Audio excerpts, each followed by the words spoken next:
미국 재벌들 사이에 충격적인 소문이 퍼지고 있습니다. 미국에 전혀 없던 한국 스타일의 센터가 생겼는데요. 이 센터를 가기 위해 너도 나도 줄을 서고 있다고 합니다. 예약되기만 1년이 걸린다는데 시작하기 전 구독과 좋아요 꾹 눌러주세요. 저는 사랑스러운 아들을 낳아 키우고 있는 셀린이에요. 지금은 너무 행복하지만 이 시간을 갖기까지 얼마나 힘들었는지 몰라요. 출산은 수년간 간절히 바랐지만 쉽게 이루어지지 않았던 일이었죠. 왜 나에게만 이런 일이 생길까 스스로를 참 많이 괴롭혔어요. 그간 불임 클리닉을 찾아다니며 무수한 검사와 시술을 받았고 매번 희망을 품었다가 좌절을 맛보아야 했어요. 아예 희망이 없던 건 아니었어요. 임신 테스트기에서 두 줄을 확인하기도 했죠. 그때마다 가슴이 벅차올랐지만 얼마 지나지 않아 찾아온 유산의 소식에 깊은 절망에 빠졌습니다. 습관적인 유산은 제 몸뿐만 아니라 마음까지도 피폐하게 만들었고 때로는 이제 그만하고 싶다는 생각까지 들었어요. 하지만 그 희망을 쉽게 놓치진 못하겠더라고요. 사람들이 마음 편하게 먹으라고 얘기들 하지만 도대체 어떻게 하는 게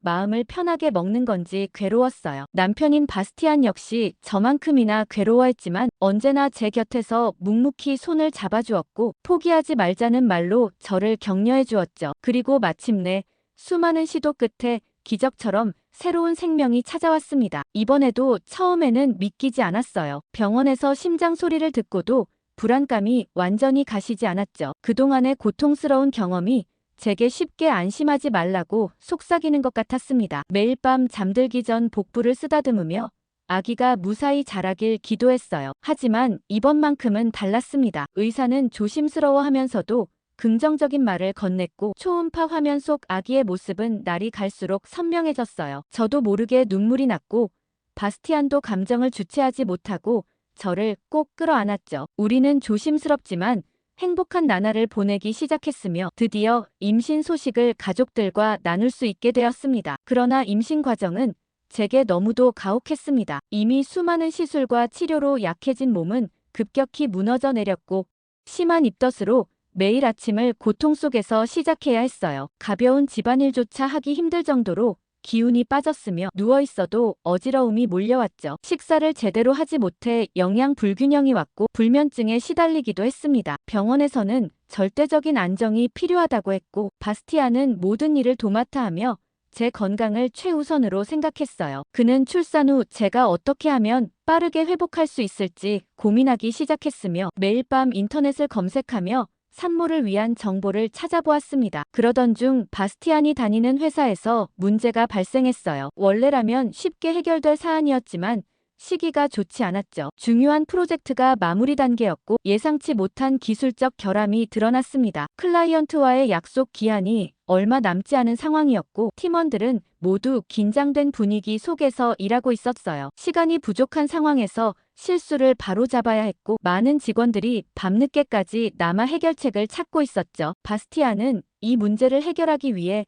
몇 날 며칠을 고민했으며 때로는 집에서도 업무를 계속했습니다. 그리고 마침내 회사에서 가장 신뢰받는 동료 중 한 명인 준혁 씨에게 도움을 요청했어요. 준혁 씨는 뛰어난 실력으로 유명했고 이전에도 여러 차례 위기 상황을 해결한 경험이 있었죠. 그가 투입되면서 문제는 빠르게 정리되었으며 프로젝트는 무사히 완료될 수 있었습니다. 바스티안은 마음속 깊이 고마움을 느꼈어요. 그래서 우리는 준혁 씨를 저녁 식사에 초대하기로 했습니다. 오랜만에 손님을 맞이하는 자리였지만 저는 잔뜩 긴장했고 걱정이 앞섰어요. 임신 후 체력이 떨어져 제대로 된 식사를 준비할 자신이 없었고 손님 접대에 필요한 에너지도 부족했죠. 하지만 바스티안이 걱정하지 말라며 모든 준비를 도맡아 했습니다. 그는 장보기부터 음식 준비, 집안 정리까지 완벽하게 챙겼어요. 드디어 저녁 식사 날 준혁 씨가 우리 집을 찾았고 와인과 디저트를 손에 들고 있었죠. 그는 단정한 모습으로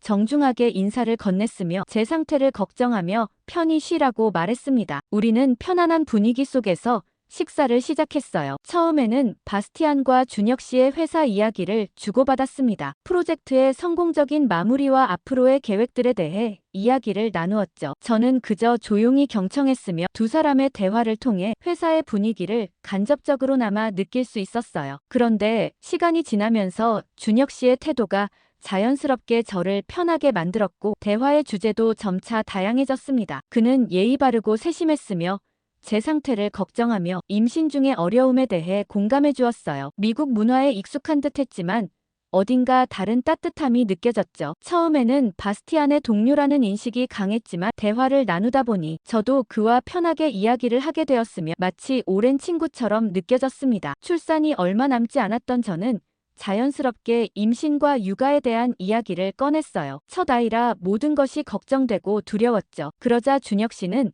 한국의 산후조리원 문화에 대해 상세히 설명해 주었습니다. 한국에서는 출산 후 며칠 만에 퇴원하는 것이 아니라 보통 2주에서 4주 정도 전문시설에서 관리를 받는다고 했어요. 전문가들의 도움을 받아 산모의 건강을 회복하고 모유 수유나 신생아 케어에 대해서도 체계적으로 배울 수 있다고 했죠. 저는 처음 듣는 개념에 놀랐으며 그런 시스템이 있다는 것이 매우 신기했습니다. 미국에서는 출산 후 곧바로 육아를 시작해야 했기 때문에 그런 체계적인 관리 시스템이 있다는 것이 부럽게 느껴졌어요. 바스티안도 깊은 흥미를 느꼈습니다. 그는 준혁 씨에게 미국에도 그런 조리원이 있는지 물었고 혹시 있다면 어디에 있는지 궁금해했죠. 그러자 준혁 씨는 최근 미국에서도 한국식 산후조리원이 생겼다고 알고 있다고 하더라고요. 실제로 한국 시스템을 그대로 도입해왔는데 미국인들의 만족도가 꽤 높았다고 인기가 많다고 했어요. 안 그래도 저희 부부는 출산을 앞두고 극도로 약해진 제 몸을 걱정하고 있었거든요. 과연 출산 후 제가 바로 육아를 시작할 수 있을까 하는 두려움이 컸고 산후 우울증에 대한 걱정도 있었죠. 하지만 조리원이 있다면 상황이 달라질 수 있었어요. 전문가들의 도움을 받으며 일정 기간 동안 온전히 회복할 수 있다면 저는 조금 더 건강한 모습으로 아이를 맞이할 수 있을 것 같았습니다. 산후조리원에 대한 정보를 알게 된 후 바스티안은 본격적으로 예약을 시도했습니다. 그는 준혁 씨의 도움을 받아 미국 내 한국식 산후조리원 관계자와 직접 연락을 주고받을 수 있었죠. 특히 준혁 씨는 자신의 한국 인맥을 활용해 보다 상세한 정보와 연락처를 제공해 주었어요. 한국식 조리원은 최근 미국에서도 입소문을 타고 있었고 출산 후 회복을 중요하게 여기는 부모들 사이에서 인기가 높아지고 있었습니다. 특히 아시아계 미국인들 사이에서 큰 호응을 얻고 있었으며 최근에는 현지 미국인들도 많은 관심을 보이고 있었죠. 전문적인 산후관리 시스템과 체계적인 신생아 케어 프로그램이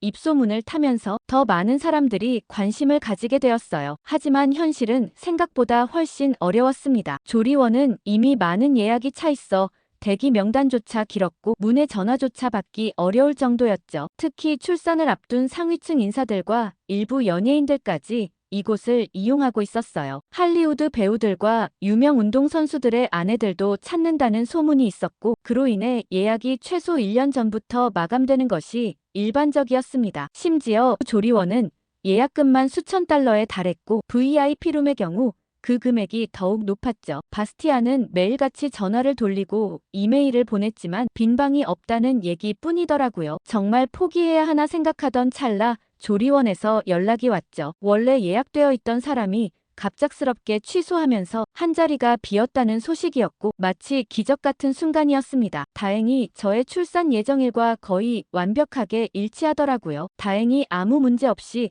순조롭게 출산을 준비할 수 있었어요. 아쉽게도 제 몸 상태를 고려했을 때 자연분만은 무리였고 처음부터 제왕절개 수술을 계획하고 있었습니다. 병원에서는 여러 차례 검진을 통해 수술 날짜를 조율했고 저는 차분하게 그날을 기다렸어요. 하지만 마음 한구석에는 여전히 두려움이 남아있었답니다. 바스티안은 저보다 더 걱정이 많았어요. 병원에서 제왕절개 수술에 대해 충분히 설명을 들었지만 그는 불안감을 감추지 못했거든요. 제 건강이 극도로 약해진 상태였기에 작은 변수 하나라도 큰 영향을 미칠 수 있었기 때문이에요. 그래서 그는 병원에 갈 때마다 같이 가서 저를 보살폈고 조금이라도 불안한 기색을 보이면 곧바로 의료진에게 질문을 던지곤 했답니다. 그럼에도 불구하고 그는 제 앞에서는 최대한 차분한 모습을 보이려 애쓰는 게 보였어요. 출산을 앞둔 어느 날 준혁 씨가 저희를 찾아왔어요. 그는 순산을 기원하는 작은 선물을 준비해 왔더라고요. 작은 아기 신발과 함께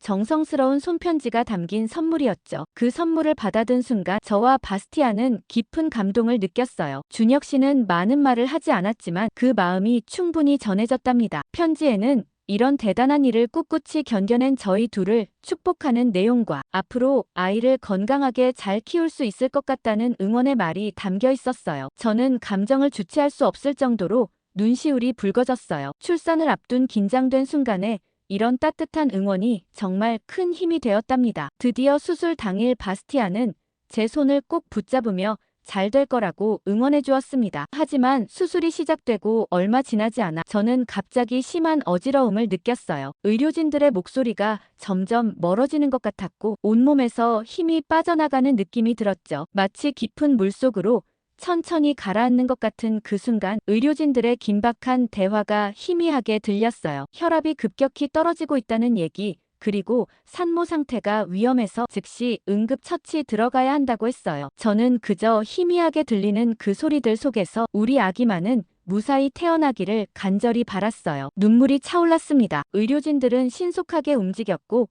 수술실은 순식간에 긴장감으로 가득 찼어요. 저의 생체 신호가 위험 수치를 넘어섰다는 이야기와 함께 마취과 의사 선생님이 긴급히 호출되었답니다. 제 의식은 점점 더 흐려졌지만 주변의 긴박한 상황은 느낄 수 있었어요. 수술실의 차가운 공기 속에서 저는 그저 희미한 불빛만을 바라보며 버텼죠. 다행히도 의료진의 빠른 대처로 제 상태는 조금씩 안정을 찾아갔어요. 하지만 그 위험한 순간들이 지나가는 동안 수술실 밖에서 초조하게 기다리던 바스티안은 최악의 상황을 걱정하며 눈물을 흘렸다고 해요. 나중에 들은 이야기지만 그는 수술실 앞을 계속 서성이며 의료진들의 발걸음 소리 하나하나에 귀를 기울였다고 하더라고요. 그렇게 긴박했던 15분이 지나고 마침내 우리 아기의 첫 울음소리가 들렸을 때에 그 안도감은 말로 표현할 수 없을 정도였어요. 의료진들도 긴장이 풀렸는지 안도의 한숨을 내쉬었고 주치의 선생님께서는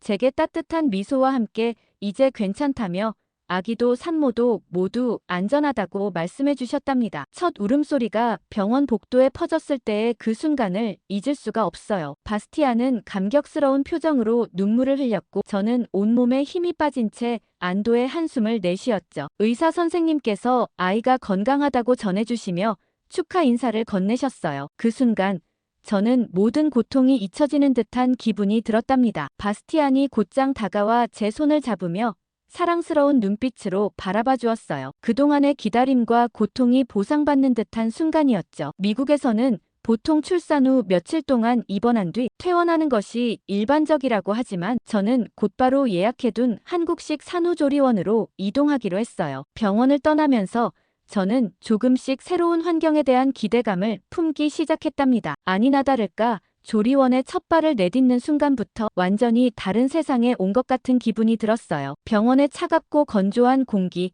쉴 새 없이 울리는 기계음과는 전혀 다른 세계였죠. 조리원 내부는 마치 고급 스파처럼 따스한 온기가 감돌았고 라벤더와 캐모마일이 어우러진 은은한 허브 향이 코끝을 간지렸습니다. 지친 몸을 이끌고 문을 열고 들어서는데 20년 경력의 베테랑 조리사라고 소개받은 김혜숙 선생님이 환한 미소로 반겨주셨어요. 그분이 제 손을 따뜻하게 잡아주시며 잘 오셨다며 편히 쉬라고 말씀해주시는 순간 그동안 쌓였던 긴장이 봄눈 녹듯이 사르르 녹아내렸습니다. 혜숙 선생님은 친절하게 조리원의 구조와 시설을 하나하나 설명해 주셨는데요. 시설이 얼마나 체계적으로 설계되었는지 한눈에 알 수 있었어요. 특히 산모 전용 스위트룸은 제가 상상했던 것 이상이었죠. 30평 규모의 넓은 공간에 파스텔톤의 고급스러운 인테리어는 물론이고 벽지 색상부터 조명 밝기, 침구류의 소재까지 전부 산모의 심신 안정을 위해 세심하게 선택된 게 느껴졌습니다. 방 안에는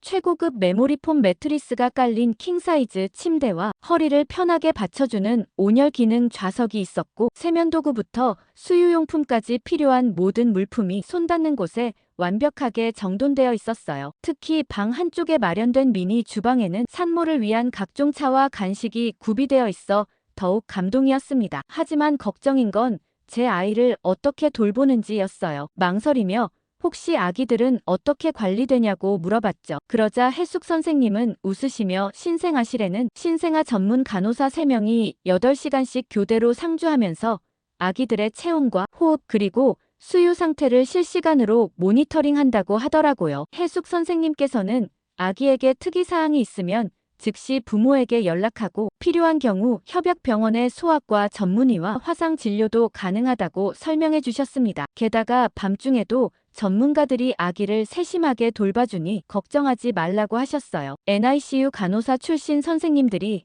아기의 상태를 24시간 관찰한다는 말씀을 듣는 순간 제 어깨를 누르고 있던 육아 부담감이 한순간에 사라지는 것 같았죠. 출산 후 밤잠을 설치며 홀로 아기를 돌봐야 할까 걱정했었는데 이제는 마음 놓고 제 몸을 회복하는데 집중할 수 있을 것 같았습니다. 하루 일과는 마치 최고급 웰니스 리조트의 프로그램처럼 체계적으로 구성되어 있었어요. 오전 9시부터 시작되는 한방 마사지를 시작으로 점심 식사 후에 부종 관리 마사지, 저녁 무렵에 전신 이완 마사지까지 하루 3번의 전문 케어가 진행됐죠. 좌욕은 항균 작용이 있는 약재를 넣은 따뜻한 물로 하루 2번 진행되었고 부종 관리를 위한 공기압 마사지기도 원하는 시간에 자유롭게 사용할 수 있었습니다. 특히 마사지실은 정말 인상적이었어요. 은은한 아로마 향이 퍼지는 따뜻한 공간에서 15년 경력의 전문 마사지사가 개인별 통증과 부종 상태에 맞춰 맞춤형 케어를 해준다고 하더라고요. 허리와 골반 주변에 뭉친 근육을 부드럽게 풀어주는 마사지를 받으며 이곳에서의 시간이 제 몸과 마음을 완벽하게 치유해줄 거란 확신이 들었습니다. 정말 마음에 들었던 건 한식 맞춤 식사였어요. 식사는 그야말로 산후 회복을 위한 맞춤형 보양식으로 제공된다고 했죠. 처음엔 한국식으로 모든 끼니를 먹는다는 게 거부감이 들지 않을까 의아했습니다. 하지만 막상 먹어보니 다르더라고요. 아침마다 정성스레 끓인 한방 삼계탕이나 전복죽으로 하루를 시작했는데 매일 다른 한약재를 넣어 영양가를 높여주었어요. 몸에 뜨거운 기운이 도는 느낌이었죠. 게다가 해조류와 들깨를 활용한 요리가 많아 산후 부종 관리에 도움이 될 거라고 했습니다. 한국 산모들은 이런 걸 당연하게 먹어왔다니 너무 부러운 마음까지 들더라고요. 미국 여성들이 이런 프로그램을 꼭 한번 체험해보면 좋겠다는 생각까지 들었습니다. 그리고 정말 재밌는 건 조리원에서 만들어준 산모 동기 모임이었어요. 비슷한 시기에 아이를 낳은 산모들끼리 모여 육아 노하우부터 산후 우울증 대처법까지 평소에는 쉽게 꺼내지 못했던 이야기들을 터놓고 나눌 수 있었어요. 처음에는 낯선 사람들과의 대화가 어색했지만 시간이 지날수록 같은 경험을 공유하는 든든한 동료가 생긴다는 게 얼마나 큰 위로가 되는지 깨달았습니다. 지금까지도 그때 만난 산모들과는 단체 채팅방에서 육아 정보를 공유하며 서로를 응원하고 있어요. 이게 산후 우울증에 정말 큰 도움이 된다고 생각했습니다. 적어도 이 방식만큼은 미국에서 꼭 따라해줬으면 좋겠다는 생각이 들 정도였죠. 역시나 소문대로 한국식 조리원은 만족스러웠고 왜 그렇게 많은 돈을 주며 조리원 생활을 원하는지 이제야 알겠더라고요. 금세 조리원 생활이 마무리될 시간이 다가오고 있었어요. 2주라는 시간이 눈 깜짝할 사이에 지나갔죠. 그동안 저는 전문적인 케어를 받으며 몸과 마음을 충분히 회복했고 육아에 대한 자신감도 생겼습니다. 특히 가장 잊을 수 없는 순간은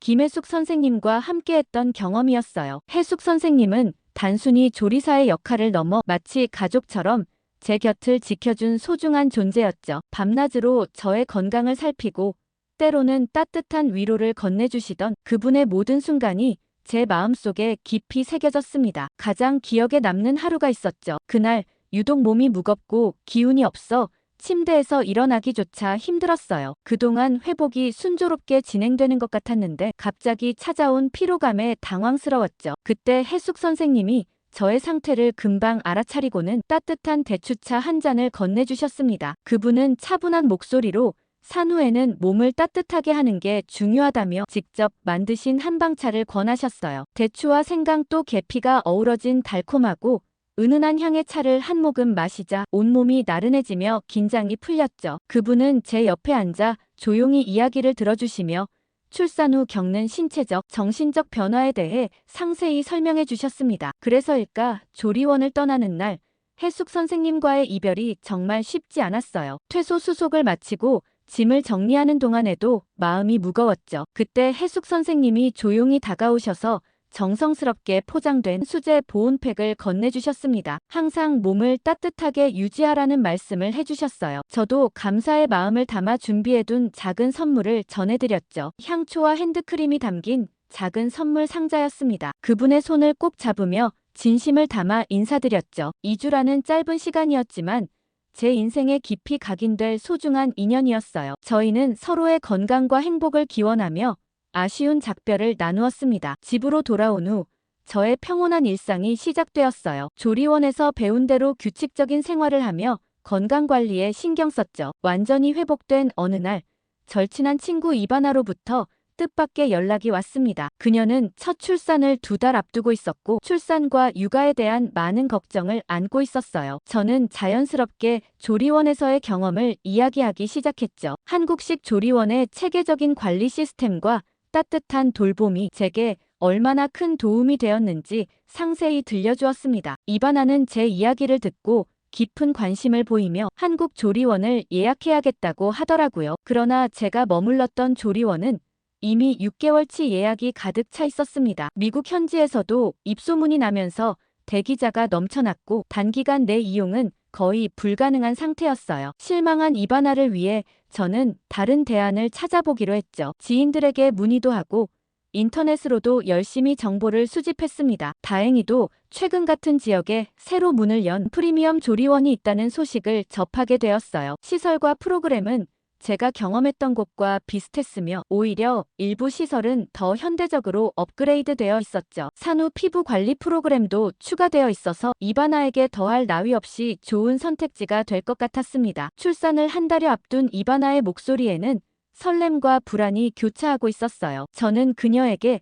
조리원에서의 일상을 더욱 상세히 들려주며 안심시켰죠. 아침마다 제공되는 따뜻한 한방차부터 시작해서 전문가의 손길로 진행되는 마사지 시간, 24시간 운영되는 신생아 케어 프로그램까지 하나하나 설명해 주었습니다. 이바나는 제 이야기를 들으며 빨리 조리원에 가고 싶다며 출산 후 생활에 대한 기대감을 키워갔죠. 저는 틀림없이 만족할 거라 확신하며 뿌듯했어요. 그렇게 시간이 흘러 이바나는 건강한 딸을 출산했고 바로 조리원에 입소했어요. 그런데 이바나가 조리원에 들어간 지 일주일도 채 지나지 않아 저에게 다급한 연락이 왔어요. 그녀의 목소리는 평소에 밝고 경쾌한 톤이 아닌 불안과 걱정이 가득 담겨 있었죠. 정말 이상하다고 얘기했습니다. 처음에는 단순히 새로운 환경에 적응하느라 힘든 것이라 생각했지만 대화를 나눌수록 심각한 문제가 있다는 걸 직감했습니다. 한국식 프리미엄 조리원이라고 홍보했던 그곳은 기대와는 전혀 달랐다고 해요. 서비스의 질은 형편없었고 직원들은 전문성이 결여되어 있었으며 겉으로 보기에 근사했던 시설은 실상 관리가 전혀 되지 않고 있었죠. 이런 곳에 아기를 맡기고 쉬어도 되는 거냐며 걱정스러운 목소리로 얘기했어요. 저는 한국식 조리원이 그럴 리가 없다고 얘기하며 혼란스러웠습니다. 그리곤 고민할 시간도 없이 저는 즉시 조리원 방문을 결정했죠. 다행히 아기는 이제 100일이 지나 건강했고 남편이 집에서 돌봐줄 수 있었기에 바로 차를 몰아 이바나가 있는 조리원으로 향했습니다. 그곳에 도착하자마자 이상하다는 느낌이 바로 들었어요. 첫인상부터 제가 머물렀던 조리원과는 완전히 달랐습니다. 조용하고 안정적인 분위기를 기대했었는데 조리원 내부는 정신없이 분주했고 체계적인 관리가 전혀 되어 있지 않았어요. 복도를 걸으며 둘러보니 곳곳에 관리 소홀의 흔적이 보였고 직원들은 바쁘게 움직이고는 있었지만 전문성이 느껴지지 않았죠. 특히 신생아실 앞을 지날 때는 소독과 위생 관리가 제대로 이루어지지 않는다는 것이 눈에 띄게 보였습니다. 이바나의 방으로 들어서자 그녀는 지친 표정으로 누워 있었어요. 그녀가 힘겹게 몸을 일으키며 자세한 이야기를 들려주었죠. 처음에는 문화적 차이라고 생각하며 참았지만 시간이 지날수록 문제가 심각하다는 것을 깨달았다고 합니다. 식사는 정해진 시간에 제공되지 않았고 영양 균형은 고려되지 않은 채 대충 만든 음식이 나왔어요. 신생아실은 위생 상태가 불량했고 직원들의 태도도 불친절하고 무성의했죠. 밤중에 아기가 울어도 제때 확인하지 않았고 기저귀 교체도 제 시간에 이루어지지 않았다고 했습니다. 저는 즉시 조리원 측에 강력히 항의하기로 결심했어요. 프런트 데스크에서 담당자와 대화를 시도했지만 그들은 형식적인 사과와 변명으로 일관했죠. 문제를 해결하려는 의지는 전혀 보이지 않았고 오히려 뭔가를 숨기려는 듯한 태도를 보였습니다. 대화를 나누면서 이 조리원이 한국식이라고 홍보했지만 실제로는 한국의 시스템을 제대로 이해하지 못한 채 겉모습만 따라한 중국 업체라는 사실이 밝혀졌어요. 심지어 직원들 중 상당수가 관련 자격증이나 경력도 없었죠. 그러면서 이바나는 여기서 지내느니 차라리 나가고 싶다고 얘기했어요. 한국식 조리원을 추천한 게 저였던지라 너무 미안한 마음이 들더라고요. 저는 조리원 측에 퇴소와 함께 환불을 요청했습니다. 하지만 조리원 측은 까다로운 환불 규정을 내세우며 퇴소를 쉽게 허락하지 않으려 했어요. 계약서를 살펴보니 불합리한 조항들이 많았고 처음 계약할 때는 들어보지도 못한 내용들이 포함되어 있었죠. 결국 저는 이대로라면 여기가 한국식을 따라한 중국 업체라는 걸 인터넷에 올릴 거라며 아까 내부 사진도 다 찍어놨다고 따졌습니다. 그리고 필요하다면 소비자 보호원에 신고하겠다는 의사도 분명히 전달했죠. 강경한 태도로 문제를 제기하자 그제야 조리원 측은 마지못해 환불해주겠다고 하더라고요. 이바나는 결국 부실한 조리원을 떠날 수밖에 없었어요. 불편한 몸을 이끌고 짐을 정리하는 그녀를 보며 저는 가슴 한구석이 무거워졌죠. 출산 후 가장 중요한 회복기에 제대로 된 돌봄을 받지 못하는 상황이 너무나 안타까웠습니다. 이바나에게는 지금 충분한 휴식과 전문적인 케어가 절실했어요. 저는 더 이상 가만히 있을 수 없었죠. 곧바로 해숙 선생님께 연락을 드렸습니다. 그분이라면 분명 좋은 해결책을 제시해 주실 거라는 믿음이 있었어요. 해숙 선생님은 저의 이야기를 듣자마자 깊은 한숨을 내쉬셨죠. 그분은 단번에 상황의 심각성을 파악하셨고 즉시 도움을 줄 방법을 고민하기 시작하셨어요. 잠시 침묵이 흐른 후 해숙 선생님은 기쁜 소식을 전해주셨습니다. 마침 일주일 정도 비어있는 방이 있다며 장기 입소는 어렵지만 이바나가 긴급하게 머물면서 회복할 수 있도록 최선을 다해 도와주시겠다고 하셨어요. 예상치 못한 해숙 선생님의 따뜻한 제안에 저는 눈시울이 붉어졌죠. 그분은 역시 언제나처럼 따뜻하고 배려 깊은 분이셨습니다. 하지만 이바나는 처음에 많이 망설였어요. 또다시 낯선 환경으로 옮겨야 한다는 심적 부담이 컸고 몸도 불편한 상태였기 때문이죠. 하지만 현재 상황에서는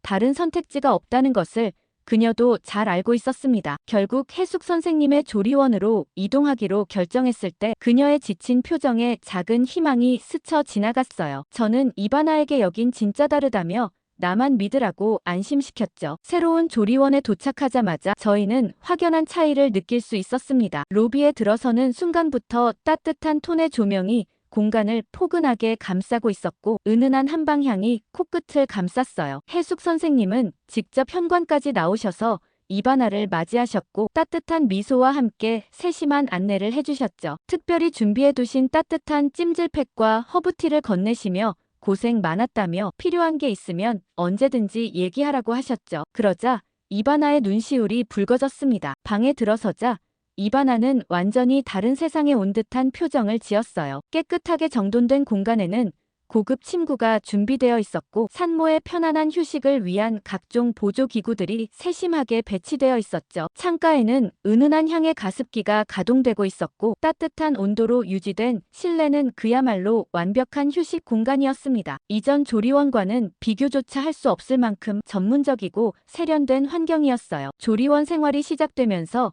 이바나의 표정은 하루가 다르게 밝아졌습니다. 매일 아침 7시에 제공되는 따뜻한 한방차를 시작으로 영양사가 직접 설계한 건강식이 정시에 제공됐어요. 오전과 오후에는 전문 마사지사의 케어가 이어졌고 산후 회복에 필요한 모든 프로그램이 체계적으로 운영되었죠. 특히 24시간 전문 간호사가 상주하는 신생아실 덕분에 이바나는 오랜만에 편안한 숙면을 취할 수 있었습니다. 한방 치료와 좌욕 프로그램은 그녀의 회복에 획기적인 도움이 되었어요. 매일 오전에는 한의사 선생님의 맞춤형 침 치료가 진행되었고 하루 3번 제공되는 약제 좌욕은 산후 회복을 크게 앞당겼죠. 해숙 선생님은 수시로 이바나의 상태를 체크하시며 그녀의 체질과 컨디션에 맞는 특별 케어를 추가로 제공해 주셨습니다. 이바나는 이런 세심한 관리에 감동하며 매일 회복되는 자신의 모습에 놀라워했어요. 며칠이 지나자 이바나는 문득 저를 바라보며 깊은 감동이 담긴 목소리로 말했습니다. 이런 게 진정한 한국식 조리원이라며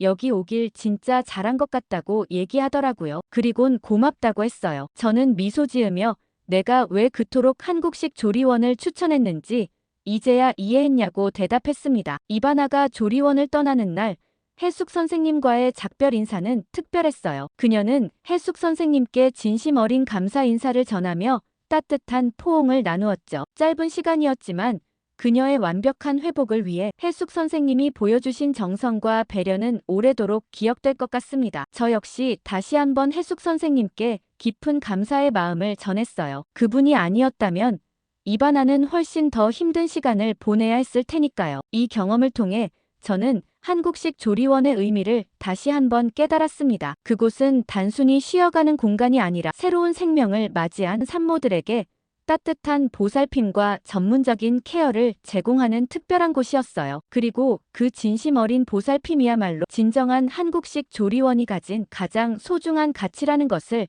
다시 한번 확인할 수 있었죠. 이제 저는 이 소중한 경험을 다른 예비 산모들과도 나누며 그들이 올바른 선택을 할 수 있도록 도와주고 싶다는 생각이 듭니다. 한 명 빼고 전부 다 죽었다고 총알바지로 보내졌던 북한 소년병들이 전사했다는 소식이 들려오고 있습니다. 고작 군수물자 몇 개에 팔려간 북한의 젊은 청춘들이 너무나 가여운 실정인데요. 전멸 직전 탈영한 한북한 소년병을 만난 BBC 기자의 에세이가 온라인에서 큰 화제가 되고 있습니다. 그 긴박한 내용을 바로 번역해서 알려드립니다. 저는 BBC 국제부 특파원 프리지아입니다. 러시아 우크라이나 전쟁 취재를 위해 모스크바에 파견된 지 이제 한 달이 되어갑니다. 도모데도보 국제공항에 첫 발을 내디뎠을 때부터 이곳의 공기는 차갑고 무거웠어요. 공항 곳곳에 배치된 군인들의 모습에서 전쟁의 긴장감이 느껴졌고 긴 전쟁에 지친 사람들의 표정은 무척이나 어두웠어요. 전쟁 취재를 하기 위해 입국했다고 얘기하자 입국 심사 담당자는 뭔가 미심쩍었는지 한참을 기다리라며 입국 승인을 밀었죠. 취재를 시작한 지 얼마 되지 않아 저는 현지 상황 파악을 위해 시내 중심가의 한 카페를 자주 찾았습니다. 그곳은 군 관계자들이 자주 찾는 곳이었는데 죽치고 있다 보면 좋은 기사거리가 나왔거든요. 전쟁의 피비린내 나는 현실과 달리 카페는 갓 구운 빵과 커피 냄새로 가득했습니다. 그날도 평소처럼 노트북을 펴고 취재 내용을 정리하고 있었어요. 그런데 옆 테이블에서 들려오는 대화가 제 귀를 사로잡았습니다. 옆 테이블 남자들이 작은 목소리로 북한군에 대해 이야기하고 있었죠. 북한이 우크라이나 전쟁에 러시아를 위해 수천 명의 군인을 파병했다는 내용이었어요. 처음에는 단순한 소문으로 흘려들었습니다. 하지만 며칠 뒤 다른 카페에서도 비슷한 이야기가 들려왔어요. 심지어 일부 북한군이 전선에서 사망했다는 구체적인 내용까지 나왔습니다. 이것이 단순한 소문이 아닐 수 있다는 직감이 들었죠. 저는 즉시 현지 취재원들에게 연락했습니다. 제 취재원들이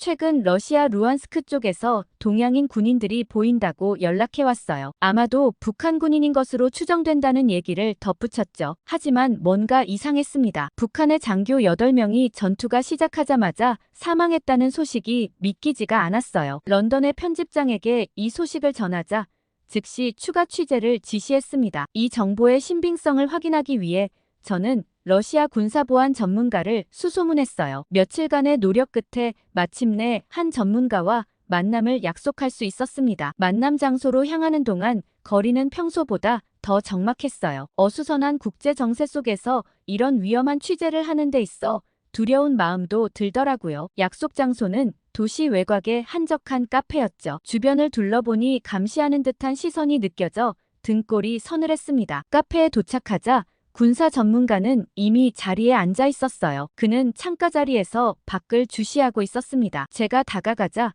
그는 신분증을 보여달라고 했죠. BBC 기자 신분증을 확인한 후에야 그는 경계를 조금 풀었습니다. 대화는 조심스럽게 시작되었어요. 처음에는 일반적인 전쟁 상황에 대해 이야기했습니다. 그러다 제가 북한군 파병 소문에 대해 조심스럽게 물었죠. 그의 표정이 순간 굳어졌습니다. 주변을 둘러본 후 그는 매우 낮은 목소리로 이야기를 시작했어요. 그가 전해준 정보는 충격적이었습니다. 북한군 파병은 단순한 소문이 아니었어요. 더구나 파병된 이들 중 상당수가 제대로 된 군사훈련도 받지 않은 어린 군인들이라는 사실이 밝혀졌습니다. 대화가 깊어질수록 분위기는 더욱 긴장되었어요. 그는 자주 주변을 살폈고 때로는 대화를 중단하기도 했습니다. 카페 밖을 지나가는 사람들의 움직임에도 민감하게 반응했죠. 약 1시간의 대화가 끝날 무렵 그는 제게 중요한 경고를 남겼습니다. 이 정보를 파헤치는 것은 매우 위험할 수 있다고 말했어요. 러시아와 북한 양국 모두 이 사실이 알려지는 것을 원하지 않는다고 했습니다. 제 안전을 위해서라도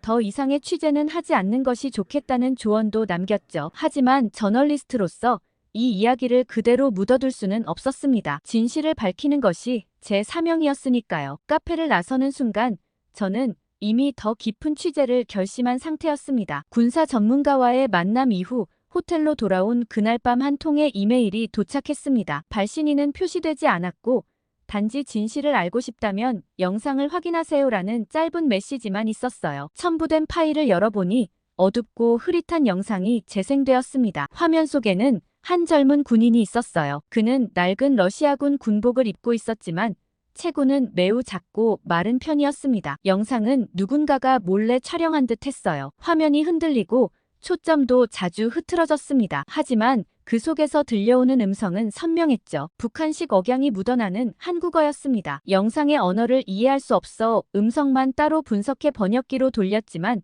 표정과 말투만으로도 심각한 내용이라는 걸 바로 알 수 있었습니다. 젊은 군인은 자신을 소개했어요. 평양 출신의 영호라고 했습니다. 그의 목소리는 떨리고 있었고 간간히 주변을 경계하는 듯한 모습도 보였어요. 그는 자신이 북한군 소속이며 러시아 우크라이나 전쟁에 파병되었다고 말했습니다. 영상 속 영호는 매우 지쳐 보였어요. 군복은 더럽고 찢어져 있었으며 얼굴에는 상처 자국도 있었습니다. 하지만 그의 눈빛만은 또렷했죠. 그는 자신의 이야기를 세상에 알리고 싶다고 했어요. 특히 충격적이었던 것은 그의 나이였습니다. 영호는 올해 겨우 18살이라고 했어요. 고등학교를 갓 졸업할 나이의 소년이 전쟁터에 나와 있다는 사실이 믿기지 않았습니다. 영상은 약 15분 정도 계속되었어요. 그 안에는 북한 군대의 실상과 러시아 전선의 참혹한 현실이 담겨 있었습니다. 영호는 자신처럼 어린 군인들이 제대로 된 훈련도 받지 못한 채 전장에 투입되고 있다고 증언했죠. 특히 마지막 부분에서 영호는 눈물을 보였어요. 어머니에 대한 이야기를 할 때였습니다. 그는 어머니가 수용소로 끌려간 후 소식을 전혀 듣지 못했다고 했죠. 그의 떨리는 목소리에서 깊은 슬픔이 전해졌습니다. 영상이 끝난 후 저는 한동안 움직일 수 없었어요. 창밖으로는 모스크바의 밤거리가 보였고 멀리서 방공 사이렌 소리가 들려왔습니다. 전쟁의 그림자가 더욱 선명하게 느껴졌죠. 이메일을 다시 확인해보니 발신자의 흔적은 전혀 찾을 수 없었어요. 하지만 영상의 진위를 확인할 만한 단서들은 있었습니다. 배경에 보이는 건물들과 표지판들이 분명 현재 전선 지역의 모습과 일치했죠. 저는 즉시 영상 분석 전문가에게 연락했어요. 영상의 메타데이터를 확인해본 결과 최근에 촬영된 것이 맞았고 편집의 흔적도 보이지 않았습니다. 전문가는 이 영상이 진짜일 가능성이 매우 높다고 판단했죠. 다음 날 아침 일찍 저는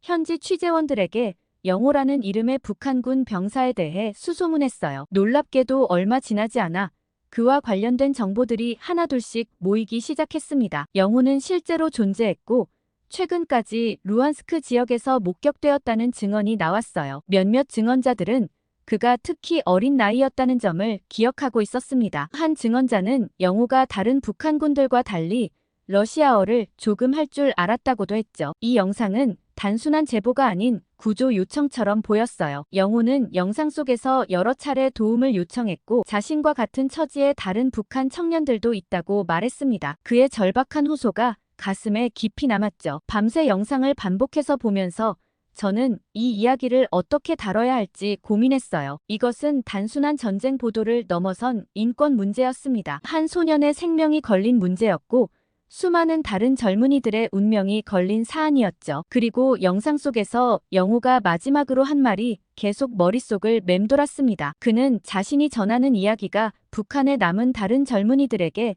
경고가 되길 바란다고 했어요. 그리고 어딘가에 계실 어머니가 자신의 모습을 볼 수 있다면 꼭 전하고 싶은 말이 있다고도 했죠. 사실 영상 하나만으로 이렇게 위험한 취재를 시작한다는 건 매우 고민스러운 일이었습니다. 하지만 영호의 떨리는 목소리와 절박한 눈빛은 오랫동안 제 마음속에 남았어요. 영호를 찾기 위해 일주일간 루한스크 지역을 수소문했습니다. 마침내 현지 러시아 군부대 근처의 한 폐건물에서 그를 만날 수 있었어요. 첫 대면에서 영호는 영상에서 보았던 것보다 더 마른 체구였고 긴장한 모습이었습니다. 안전한 인터뷰를 위해 저는 그를 근처 폐공장 지하실로 안내했어요. 그곳은 제가 며칠 전부터 준비해둔 은신처였습니다. 차가운 지하실이었지만 최소한의 난방과 식량 정도는 갖추어져 있었죠. 영호는 처음에는 경계했지만 제가 준비해간 음식을 보고서야 마음을 열기 시작했어요. 영상 속에서 너무 말랐던 모습이 기억나서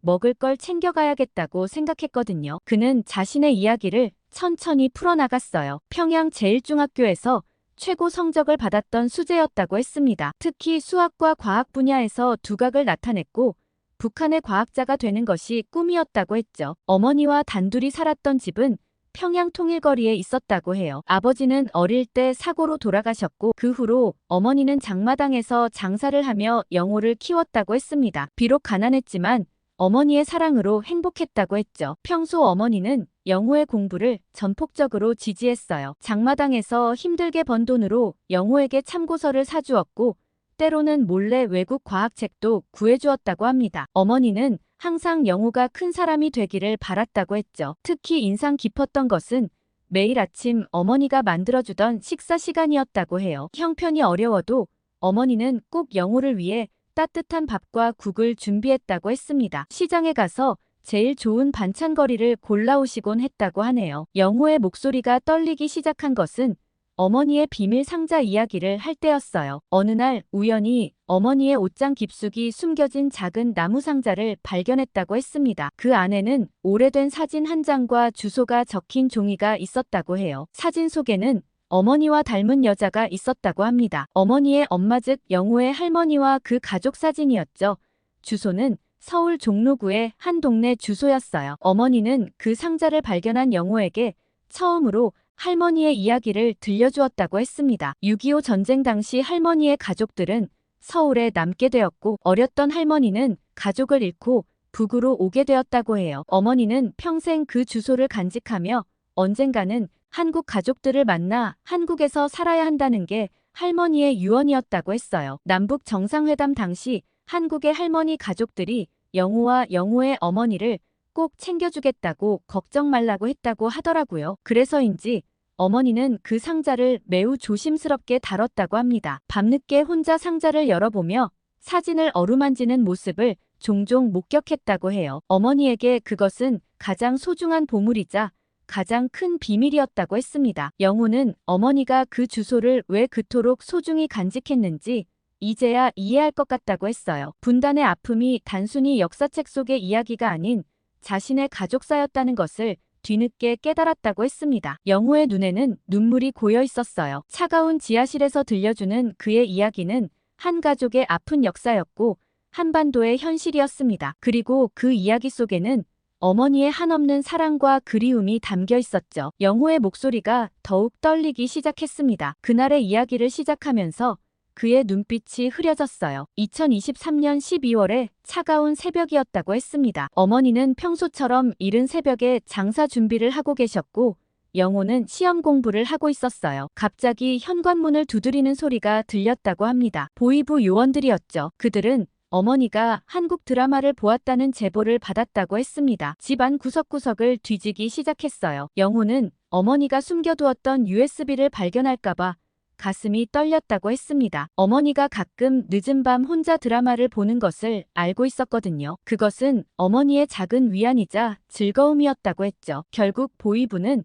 장롱 깊숙이 숨겨진 USB를 찾아냈어요. 그 안에는 한국 드라마 파일들이 들어있었습니다. 어머니는 체포되었고 반동사상 혐의로 수용소로 보내질 거라는 통보를 받았죠. 영호는 그저 바라볼 수밖에 없었다고 했어요. 하지만 어머니는 체포되는 순간에도 침착했다고 합니다. 보이부 요원들이 잠시 허락한 짐을 꾸리는 시간 동안 어머니는 영호에게 비밀스럽게 종이 한 장을 건네주었어요. 서울 할머니 가족들의 주소가 적힌 종이였습니다. 어머니는 마지막으로 영호의 귓가에 속삭였다고 해요. 너를 돌봐줄 한국 가족들이 서울 종로구에 살고 있으니 언젠가 꼭 만나야 한다고요. 그리고 절대로 희망을 잃지 말라는 말도 덧붙였다고 합니다. 어머니가 끌려간 후 영호는 열흘 동안 집에서 나오지 못했어요. 먹지도 자지도 못한 채 어머니의 빈자리를 바라보며 시간을 보냈다고 했습니다. 그러던 어느 날 또다시 누군가가 문을 두드렸죠. 이번에는 군 관계자들이었어요. 그들은 영호에게 군 입대를 제안했습니다. 정확히는 제안이 아닌 강요였다고 했죠. 어머니의 죄를 속죄하는 길이라며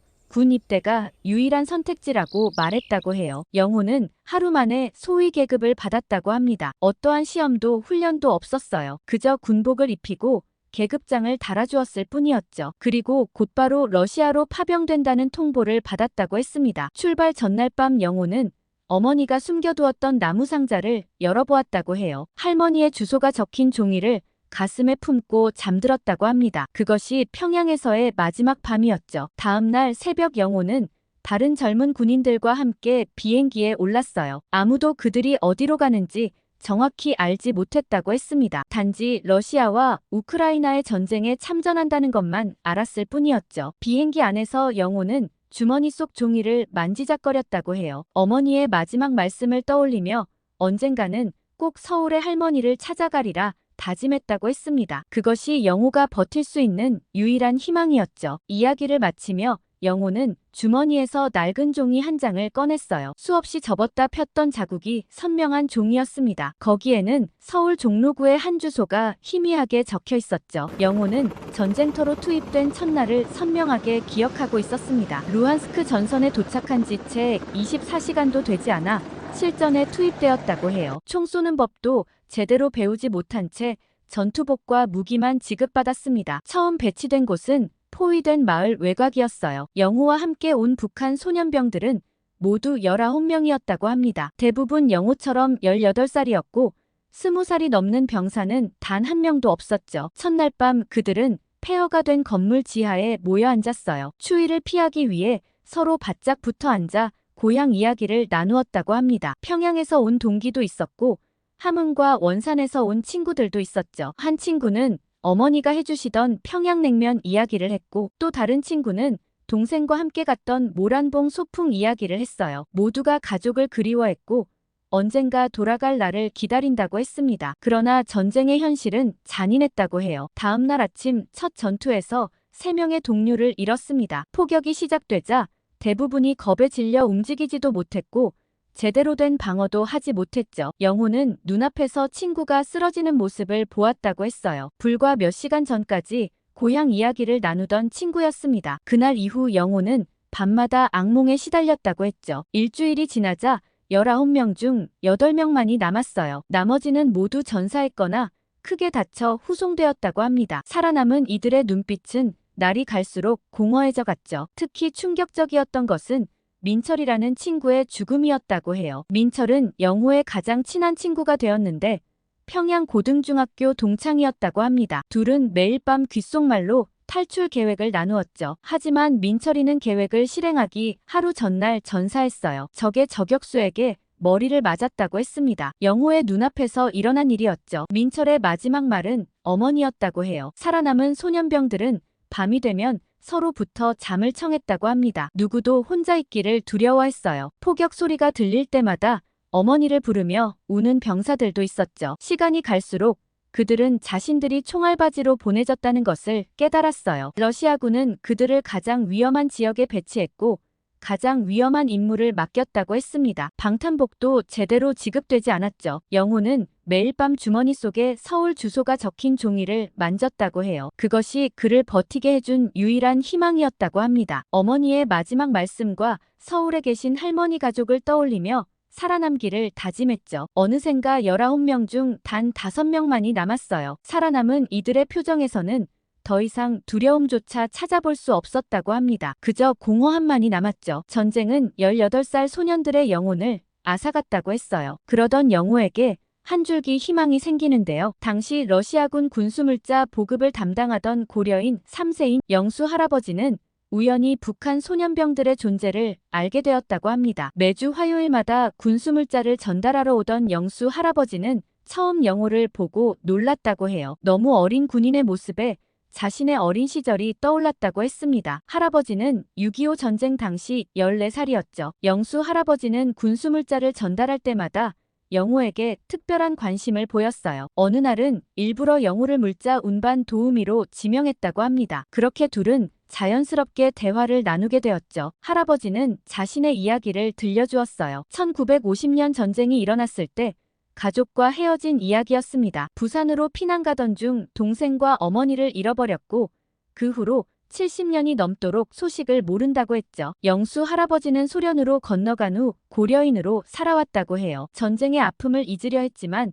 평생 가족을 그리워했다고 했습니다. 특히 어린 동생의 모습이 영호와 비슷해 더욱 마음이 아프다고 했죠. 할아버지는 매주 군수물자 속에 특별한 보따리를 숨겨왔어요. 그 안에는 따뜻한 음식과 담요 옷가지들이 들어있었다고 합니다. 다른 소년병들을 위한 것이었죠. 특히 아이들이 좋아할 만한 과자는 절대 빠지지 않았다고 해요. 영수 할아버지는 조심스럽게 외부 세계의 소식도 전해주었습니다. 한국의 발전상 남북관계 그리고 국제 정세까지 다양한 이야기를 들려주었어요. 특히 한국에서 성공한 탈북자들의 이야기는 영호에게 큰 희망이 되었다고 했죠. 할아버지는 매주 새로운 정보를 가져왔어요. 우크라이나에서 활동하는 한국 NGO 단체들의 소식, 한국 대사관의 위치, 심지어는 탈북자 지원 단체들의 연락처까지 조금씩 알려주었다고 합니다. 영호는 할아버지를 통해 자신의 처지를 더 정확히 이해하게 되었어요. 북한 소년병들이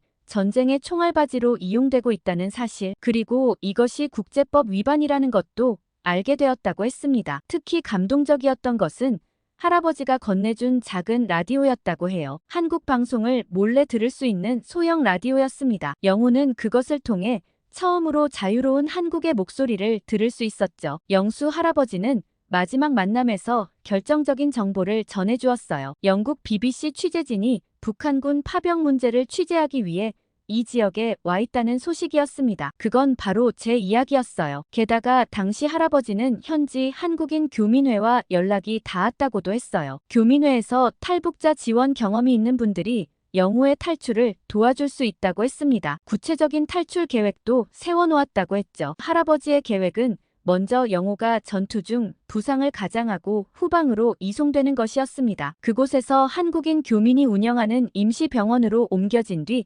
은신할 수 있다고 했죠. 대규모 전투가 예정되어 있던 날 혼란스러운 상황을 이용할 수 있었습니다. 영호는 마지막으로 할아버지를 꼭 안았다고 했죠. 탈출 당일 새벽 영호는 전투 중 파편에 다친 척했어요. 다행히 응급 후송 차량에 실릴 수 있었다고 합니다. 차량이 후방 병원에 도착하자 약속대로 한국인 교민이 그를 맞이했죠. 교민은 영호를 담요로 감싸고 휠체어에 태워 병원 밖으로 데리고 나갔어요. 그곳에는 미리 준비된 차량이 기다리고 있었다고 합니다. 영호는 차량 뒷좌석에 숨어 도시 외곽으로 이동했죠. 은신처는 폐공장 지하실이었어요. 그곳에서 영호는 일주일을 보냈다고 합니다. 교민들이 번갈아가며 그를 돌보았고 식사와 필요한 물품들을 가져다 주었죠. 가장 힘들었던 건 불안과 두려움이었다고 해요. 매 순간 발각될까봐 긴장했고 밤에는 악몽에 시달렸다고 합니다. 하지만 서울거리가 담긴 사진들을 보며 버텼죠. 일주일째 되던 날 마침내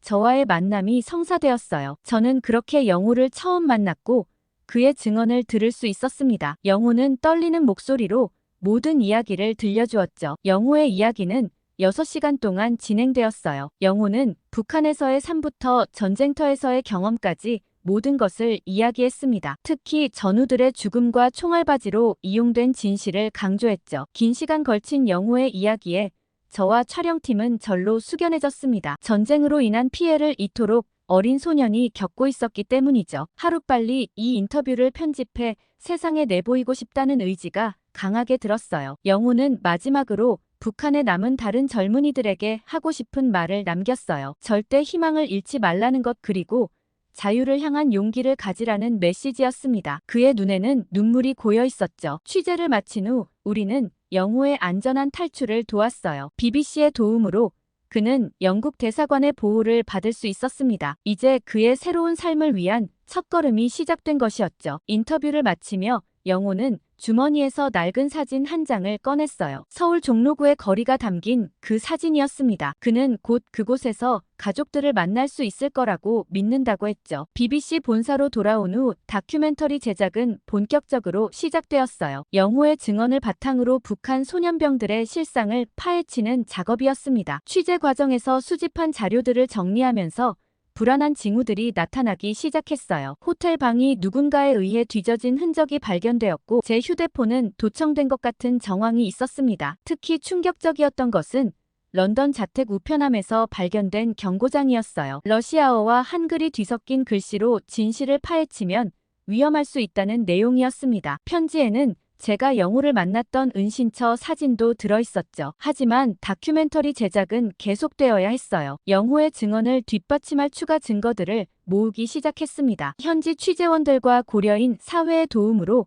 새로운 증언자들도 나타났죠. 제작 과정에서 가장 신경 썼던 건 영호의 안전을 지키는 일이었어요. 증언 영상에서 영호의 얼굴과 목소리를 완벽하게 가리는데 특히 신경 썼고 신원을 특정할 수 있는 모든 정보를 삭제했습니다. 얼마나 검토를 많이 했는지 모르겠어요. 그리고 틈틈이 대사관과 소통해 영호의 신변을 확인했죠. 그러던 어느 날 밤 정말 소름 돋는 일이 생겼습니다. 편집실에서 작업하던 중 갑자기 정전이 발생했어요. 비상등이 켜지고 얼마 지나지 않아 누군가가 편집실 문을 두드렸습니다. 하지만 밖에는 아무도 없었죠. 대신 바닥에 붉은색으로 쓰여진 경고문이 있었어요. 저희 팀원은 분명 북한이나 러시아의 스파이가 한 일일 거라 짐작했어요. 아마 이 다큐멘터리가 공개되면 전 세계적인 비난을 면치 못할 테니까요. 그래도 저는 이 일을 멈추고 싶지 않았습니다. 저희 팀은 최소한의 인력으로 팀원을 줄였고 보안을 강화하고 작업 장소도 수시로 옮겨가며 제작을 진행했습니다. 모든 통신은 암호화된 채널을 통해서만 이루어졌어요. 특히 영호의 증언 중 북한군이 총알바지로 이용되었다는 부분은 매우 민감한 사안이었습니다. 이 내용이 공개되면 러시아와 북한 양국에 큰 타격이 될 것이 분명했죠. 저희가 계속해서 작업을 진행한다는 걸 스파이 쪽에서도 알았는지 협박은 점점 더 노골적으로 변해갔어요. 제 차량이 누군가에 의해 훼손되었고 가짜 교통사고로 위장된 공격 시도도 있었습니다. 심지어 가족들에게까지 위협이 가해졌죠. 하지만 포기할 수는 없었어요. 영호와 그의 전우들의 이야기는 반드시 세상에 알려져야 했습니다. 그들의 희생이 헛되지 않게 하기 위해서라도 이 다큐멘터리는 완성되어야 했죠. 제작팀은 밤낮 없이 작업했어요. 영호의 증언을 중심으로 전문가 인터뷰 현장 취재 영상 그리고 비밀리에 입수한 군사 문서들을 하나하나 엮어갔습니다. 모든 자료는 철저히 검증되었죠. 가장 위험했던 순간은